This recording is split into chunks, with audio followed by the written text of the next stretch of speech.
Hi friends, ఈవేళ కొబ్బరి చట్నీ చేయాలనుకుంటున్నాను. చేయడానికి ఇలాగా కొబ్బరి మొత్తం కట్ చేసుకొని వేయించుకుంటున్నా.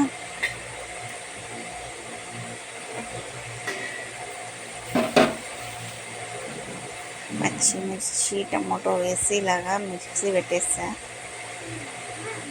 పోపు పెట్టేస్తే చట్నీ రెడీ అయిపోయింది. చూడండి, సింపుల్గానే కొబ్బరి చట్నీ ఇలా చేసేసుకోవచ్చు అనుకొని దోశలకు చేస్తున్నా.